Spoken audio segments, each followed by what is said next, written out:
Halo Tribuners, Anda sedang menyaksikan live update top 10 bersama saya Siska Mawaski. Seperti biasa, sudah ada 10 berita yang tengah jadi sorotan yang akan kami sajikan untuk Anda.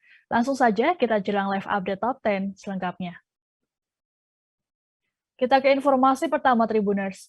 Laga final AFF 2020 leg pertama menghasilkan skor 4-0 bagi Thailand atas Indonesia. Dalam pertandingan yang digelar di International Stadium Singapura pada Rabu 29 Desember malam itu, tim Thailand tampil mendominasi. Terkait hasil akhir ini, pelatih timnas Indonesia, Shin Tae-yong, mengakui keunggulan tim negeri Gajah Putih itu. Pelatih asal Korea Selatan itu menerima kekalahan anak asuhnya dengan lapang dada. Shin Tae-yong menilai bahwa kualitas serangan masing-masing pemain timnas Thailand berada jauh di atas timnas Indonesia. Menurutnya, permainan Thailand sangat sempurna. Meski begitu, Shin Tae-yong berujar bahwa Indonesia sudah bermain bagus pada levelnya sendiri. Hal ini terbukti dari sejumlah peluang yang tercipta di babak pertama.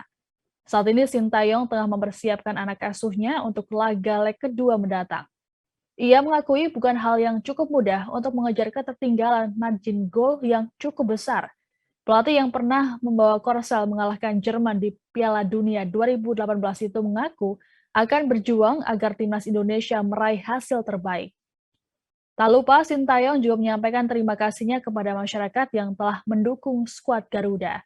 Sementara itu, Menpora Zainuddin Amali menjamin kontrak pelatih timnas Indonesia tersebut akan diperpanjang setelah AFF 2020 usai. Menurutnya, sosok Shin Tae-yong membawa perubahan positif bagi timnas Indonesia. Hal ini dibuktikan dari para pemain timnas yang mayoritas usianya masih muda, namun mampu melaju hingga final AFF 2020. Selain itu, Shin Tae-yong masih dibutuhkan Indonesia yang akan menjadi tuan rumah FIFA World Cup U20 tahun 2023.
Media sosial tengah diramaikan dengan beredarnya video sejumlah anggota Polda Jabar yang mengunjungi Habib Bahar bin Smith.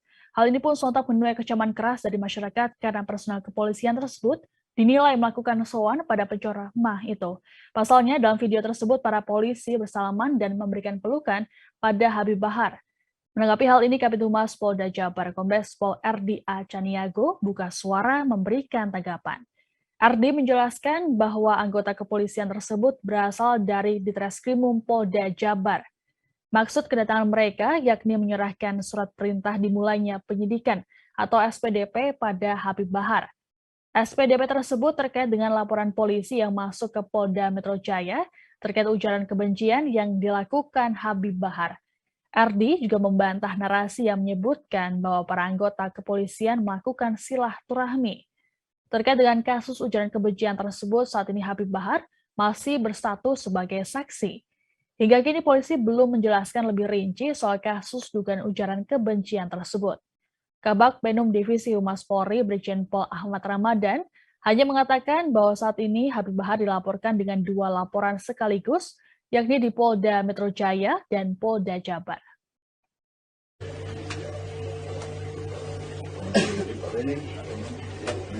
Siap.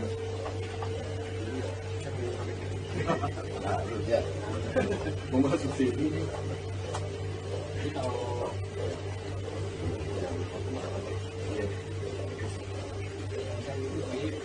Hah? Iya, Pak Yusuf. Polda Jabar gak enak sekarang perjuangan. Gak ada kamarnya, Pit.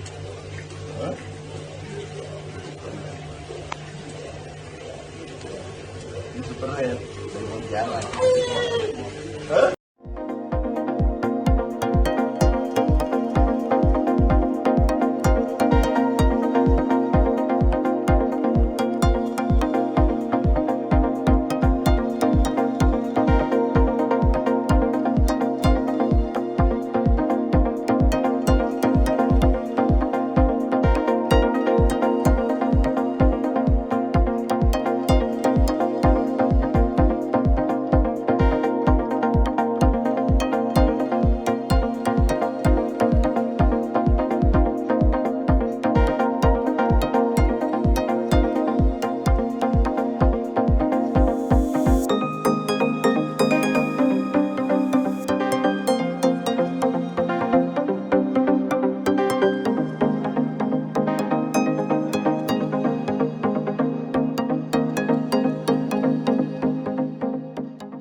Kesorotan lainnya, Tribuners. Penyidik Polda Jabar sudah merilis sketsa pelaku pembunuhan ibu dan anak di Subang, Jawa Barat. Dalam sketsa tersebut, apabila disaksikan seksama, sekilas pelaku masih tampak muda. Terkait hal tersebut, muncul spekulasi bahwa sketsa yang dibuat mirip dengan keponakan korban Tuti Suwartini, yakni Danu. Danu selama ini memang kerap diperiksa berulang kali oleh penyidik untuk diambil keterangannya sebagai saksi. Menanggapi hal ini, kuasa hukum Danu Ahmad Taufan tidak menampik soal kemiripan tersebut. Taufan bahkan mengaku sempat melempar candaan kepada Danu soal sketsa yang mirip dengan kliennya. Menurut Taufan, Danu menampik soal kemiripan tersebut. Taufan menilai wajah kliennya lebih tampan dibandingkan dengan wajah pelaku dalam sketsa. Tidak hanya itu, Taufan mengatakan bahwa kliennya tidak memiliki baju kotak-kotak seperti yang dikenakan pelaku dalam sketsa. Terkait dengan sosok pelaku, Taufan bersama timnya sudah mengonfirmasi pada Danu. Danu sendiri mengaku tidak mengenali pria yang disebut sebagai pelaku tersebut. Sketsa wajah pelaku didapat dari salah satu saksi potensial yang diperiksa polisi dan hasilnya diolah oleh tim Inafis Barreskrim Polri. Rincian identifikasi pelaku berdasarkan sketsa, yakni berjenis kelamin pria, berusia sekitar 30 tahun, memiliki bentuk muka oval dan berdagu lancip. Pelaku juga memiliki warna rambut hitam dan lurus, berbadan sedang, serta berkulit putih bersih.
Mantan Kapolsek Astana Anyar Bandung, Kompol Yuni Purwanti, kini sudah resmi diberhentikan tidak dengan hormat. Seperti diketahui sebelumnya, Yuni Purwanti tersandung kasus narkoba pada 16 Februari 2021 lalu. Kala itu tes urin Yuni dinyatakan positif narkoba. Yuni ditangkap bersama dengan 11 anak buahnya. Selain Yuni, pemecatan juga dialami oleh sejumlah oknum polisi lainnya. Yuni sendiri sebelumnya juga pernah bertugas sebagai Kanit 3 Subdit 2 Dit Narkoba Polda Jabar dan Kasat Reserse Narkoba Polres Bogor. Selama bertugas, unit juga kerap menangkap para pelaku tindak pidana narkotika. Kabid Propam Polda Jabar Kombes Pol Yohan Priyoto mengungkapkan, Yuni Purwanti sempat mengajukan banding atas putusan ini, namun banding tersebut ditolak oleh Mabes Polri. Sepanjang 2021, total ada 336 anggota polisi di Jawa Barat yang terlibat pelanggaran disiplin. Jumlah ini meningkat 110% dibandingkan dengan tahun lalu. Sebanyak 19 orang diantaranya diberi sanksi pemecatan.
Aksi klitik kembali terjadi di wilayah DIY, kali ini menimpa seorang pelajar di Jalan Kaliurang, Sidoarjo, Ngaglik, Sleman pada Senin 27 Desember. Polisi kemudian menangkap 6 orang remaja yang merupakan pelaku tindakan klitik atau penganiayaan ini. 6 remaja tersebut kini sudah ditetapkan sebagai tersangka oleh Polres Sleman. Mereka ditangkap di kediamannya masing-masing. Keenam pelaku diketahui masih berstatus sebagai pelajar. Mereka yakni RM berusia 18 tahun, WW berusia 18 tahun, AN berusia 19 tahun, HAPD berusia 19 tahun, MF berusia 18 tahun, dan MBRK berusia 17 tahun. Peristiwa bermula ketika korban DHP berusia 16 tahun tengah membonceng saksi melintas di lokasi sekitar pukul 1:30 dini hari. Kala itu korban dilempar botol dan ditendang oleh para pelaku. Teman korban berhasil kabur, naas DHP terjatuh dan dibacok oleh pelaku. Akibat peristiwa ini korban mengalami luka di punggung, telapak tangan, hingga jari. Tersangka RM mengaku aksi klitik ini baru pertama kali ia lakukan. RM berujar senjata tajam yang ia gunakan merupakan buatan sendiri. Terkait kasus ini, kepolisian melakukan pendalaman lebih lanjut. Kapolres Sleman AKBP Wahyu Tribudi mengatakan, apabila hasil penyidikan memenuhi syarat pidana dan kasus yang dilakukan termasuk kriminal berat, pihaknya berjanji akan memproses hukum sesuai undang-undang yang berlaku. Selain itu, patroli skala besar juga dalam waktu dekat akan dilakukan oleh kepolisian sebagai upaya preventif agar kejadian serupa tidak terulang. Assalamualaikum warahmatullahi wabarakatuh. Selamat siang dan salam sejahtera untuk kita semuanya. Yang saya hormati Bapak Kabid Humas, yang saya hormati Pak Ibu Kapolsek Ngaglik, Kasat Reskrim, dan yang saya hormati rekan-rekan dari media. Pada siang hari ini kita akan menyampaikan press release terkait hasil ungkap perkara tindak pidana secara bersama-sama melakukan kekerasan terhadap orang atau pengeroyokan dengan senjata tajam oleh Polres Sleman dan Polsek Ngaglik. Ini akan kami sampaikan kronologis kejadiannya ya. Ini kejadian ini berawal sekitar hari Minggu tengah malam, sekitar pukul 24.00 tanggal 26 Desember 2021. Korban bersama 4 orang temannya ini menggunakan 2 sepeda motor. Mereka menuju ke Warmindo di sekitar Jalan Kaliurang, Ngaglik ya. Setelah dari Warmindo tadi, warung ini sekitar pukul 1.30 hari Senin ya, tanggal 27 Desember 2021, tepatnya di depan Balai Hinggil, Jalan Kaliurang, KM 9 Sidoarjo, Ngaglik, Sleman. Korban yang mengendarai sepeda motor dengan membonceng saksi tiba-tiba dilempar botol dan ditendang oleh sekelompok pengendara sepeda motor. Kurang lebih ada sekitar yang melintas pada saat itu sekitar ada 20 sepeda motor. Korban waktu itu menggunakan bergerak. Sehingga akhirnya korban karena ditendang ini jatuh. Kemudian pada saat jatuh, korban sempat aniaya, kejar dulu, dianiaya menggunakan senjata tajam jenis celurit yang mengakibatkan korban mengalami luka di punggung, kemudian juga telapak tangan, sehingga ada luka robek dan berunsur jari juga nyaris putus dengan gigi patah 2 buah. Habis ya di mukanya, kemudian termasuk luka jahitan 8.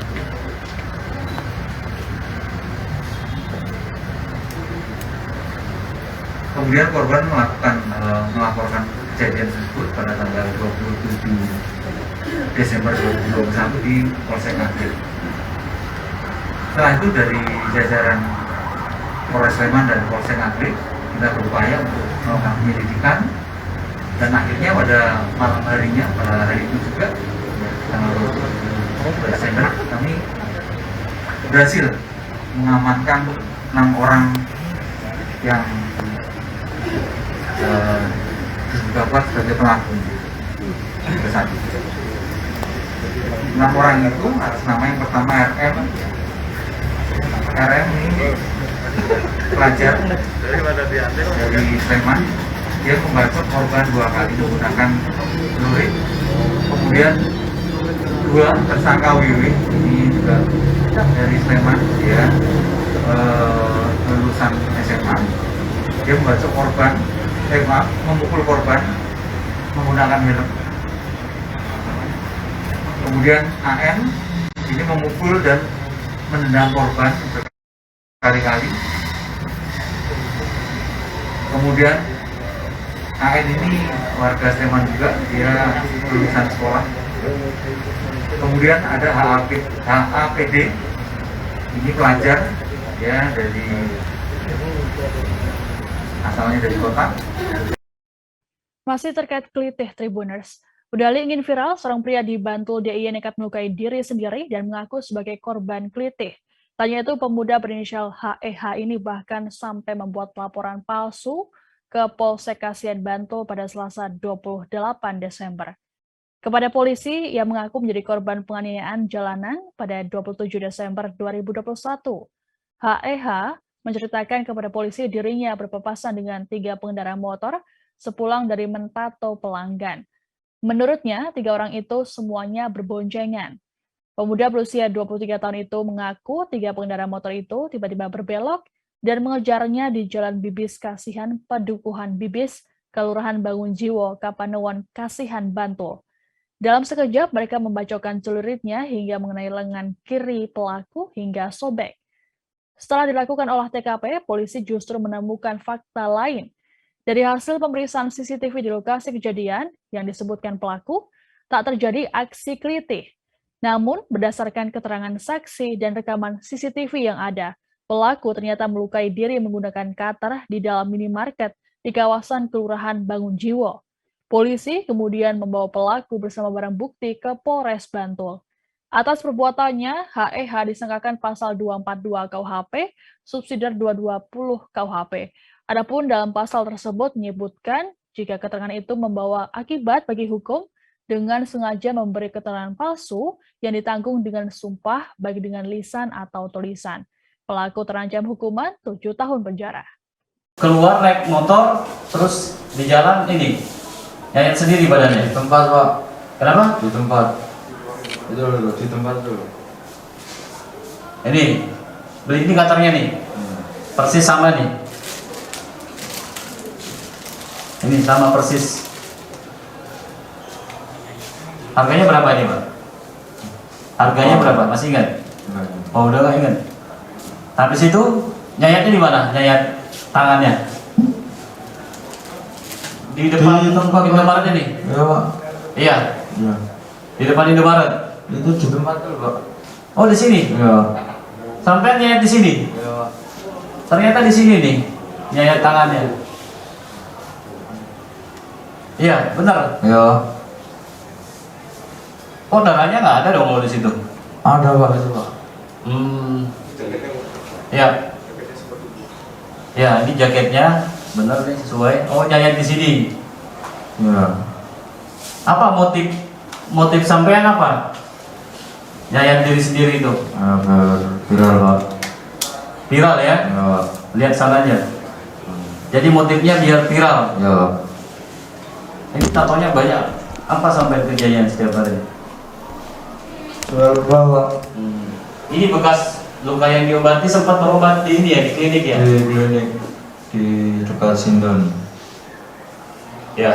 Jadi tadi motifnya pengen viral Pak. bahwa menjadi korban kejahatan jalanan. Ya, padahal tidak ada kejadiannya kan? Enggak ada. Seorang siswi SD di Kecamatan Makassar, Jakarta Timur menjadi korban prostitusi online yang dilakukan oleh pemuda berusia 19 tahun. Remaja berusia 13 tahun itu dijual oleh pelaku melalui aplikasi michat di apartemen Kalibata City, Jakarta Selatan. Modus yang digunakan pelaku yakni Open BO atau booking online. Diketahui pelaku yakni RB merupakan kekasih korban EN. Sebelum dijual ke pria hidung belang, RN terlebih dahulu mencabuli EN sebanyak 2 kali. EN dijual ke 2 orang pria dengan tarif masing-masing Rp300.000 dan Rp400.000. Sebelumnya, EN disebut kabur dari rumahnya bersama dengan RB pada Selasa 21 Desember. Keluarga korban sempat mencari EN ke rumah RB untuk menanyakan keberadaannya. Antara tak menemui korban, keluarga kemudian melapor ke Polsek Makassar.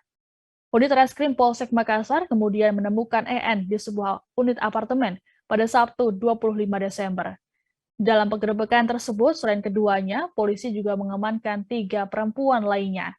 Saat ini EN sudah kembali ke rumah dan menjalani visum guna proses penyidikan lebih lanjut.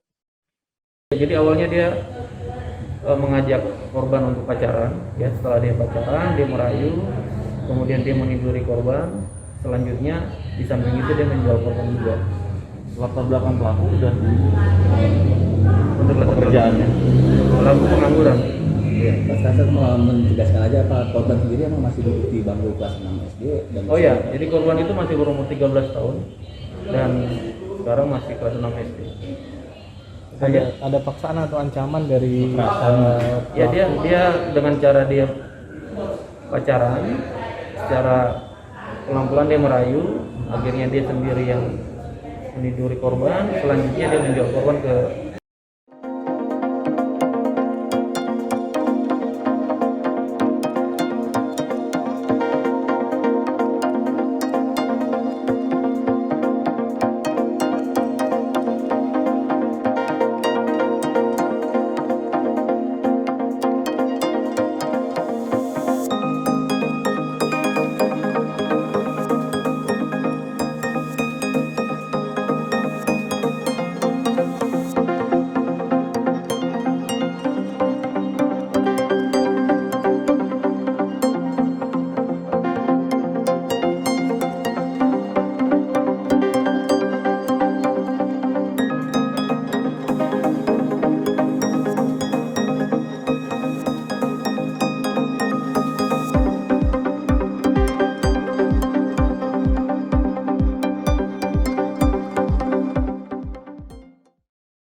Seorang pria di Palembang, Sumatera Selatan nekat membakar istrinya sendiri saat korban tengah sholat maghrib di rumahnya pada Jumat 17 Desember.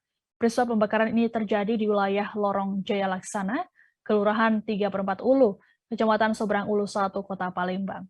Dari pengakuan tersangka Apriansyah alias Cuplis, dirinya nekat melakukan aksi tersebut karena dipicu pernyataan sang istri, Susila. Menurut Cuplis, korban mengatakan bahwa ia tak merasa bahagia menikah dengan pelaku. Tanya itu ada dugaan bahwa korban berselingkuh. Peristiwa ini bermula ketika korban meminta uang ke pelaku sebesar Rp100.000 untuk ongkos ziarah ke makam keluarga. Namun korban tak jadi berziarah lantaran waktu sudah menunjukkan waktu maghrib dan tidak ada perahu ketek yang lewat, sehingga korban memutuskan untuk pulang ke rumah. Hal ini justru memicu rasa curiga pelaku yang kemudian menuduh korban berselingkuh. Diketahui pelaku sempat menyuruh anaknya untuk membeli bensin, namun sang anak menolak, diduga karena mengetahui niat ayahnya ingin membakar Susila. Tersangka kemudian memilih untuk membeli bensin sendiri dan kemudian langsung menyiramkannya pada Susila yang tengah sembayang. Akibat peristiwa ini, Susila mengalami luka bakar di lengan dan juga kaki. Setelah kejadian, pelaku sempat bersembunyi di Kecamatan Gelumbang, Kabupaten Muara Enim, Sumsel. Ia kemudian ditangkap pada Rabu 29 Desember siang. Atas perbuatannya, pelaku dijerat pasal 44 ayat 2 Undang-Undang RI Nomor 32 Tahun 2004 tentang penghapusan kekerasan dalam rumah tangga dengan ancaman kurungan penjara di atas 5 tahun. Masih bahwa yang bersangkutan hendak dari luar kota hendak ke Begitu Palembang. Kita ikutin dan di tengah jalan kita hentikan dan kita tangkap. Kita bawa kemari. Adanya perselisihan di dalam rumah tangga. Ya, cemburu bang ya. Cemburu kan? Banyak.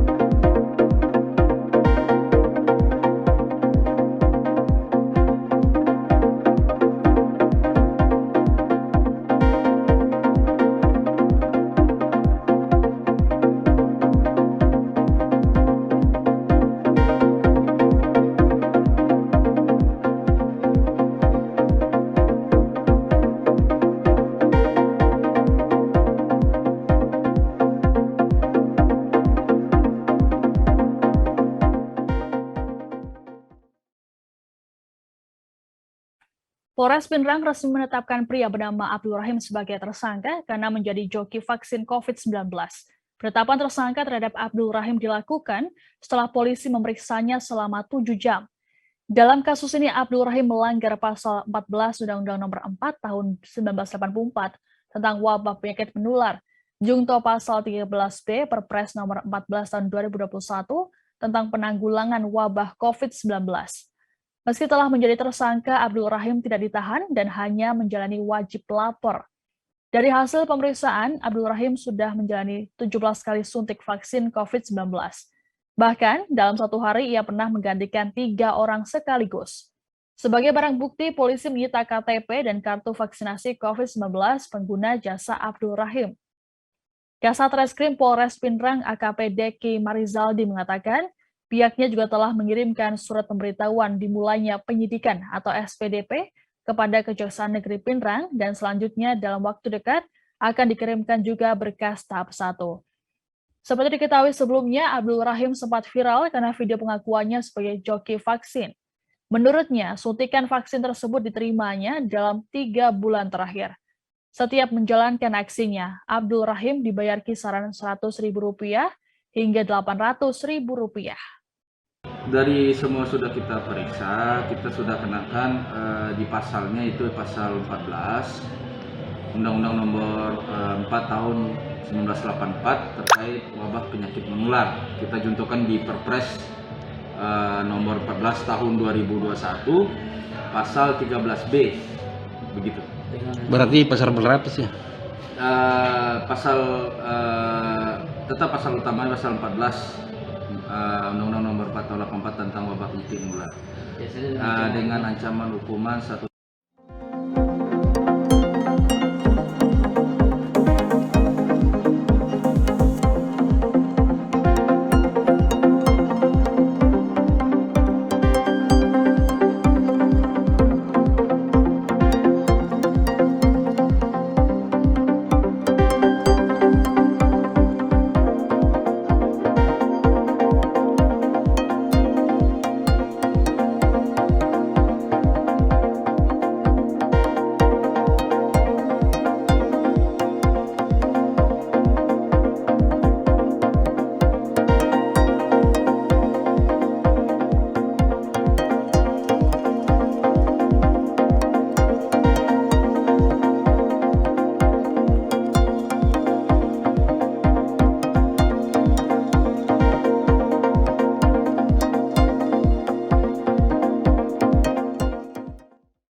Kesorotan terakhir Tribuners, beredar video di media sosial yang memperlihatkan kepala seorang pria terjepit di sela-sela pegangan eskalator di sebuah mal. Saat peristiwa, pria tersebut harus dibantu oleh 10 orang. Dalam video yang beredar, korban tampak tak berdaya dan pasrah saat kepalanya terjepit. Sejumlah orang berupaya untuk menolongnya dengan menarik kepalanya. Kala itu kondisi eskalator dalam keadaan dinonaktifkan agar proses pertolongan dapat mudah dilakukan. Tak butuh waktu lama, kepala pria tersebut berhasil dibebaskan. Peristiwa tersebut diketahui terjadi di Mall Mangga 2, Jakarta Pusat. Hal itu dibenarkan oleh Promotion Koordinator Kawasan Mall Mangga 2, Jessica Melisa. Jessica menjelaskan bahwa kejadian seorang pria terjepit di eskalator mall terjadi pada Kamis 23 Desember. Diketahui korban yang bernama Rizky adalah seorang karyawan di sebuah kios yang ada di kawasan Mall Mangga 2 tersebut. Rizky mengalami kejadian itu lantaran bergurau dengan temannya yang berada di lantai 1. Kala itu korban melongok ke arah bawah saat menaiki eskalator menuju lantai 2. Lantaran terus menengok ke bawah, Rizky tak menyadari posisi eskalator sudah mencapai bagian yang berdempetan dengan tembok. Ia semakin merasa kesakitan lantaran saat itu eskalator masih melaju. Beruntung ia berhasil diselamatkan oleh para pengunjung mal lainnya.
Informasi tadi sekaligus menutup jumpa kita dalam live update Top 10 kali ini. Perbarui informasi Anda di kanal YouTube Tribun News dan jangan lupa terapkan protokol kesehatan serta vaksinasi.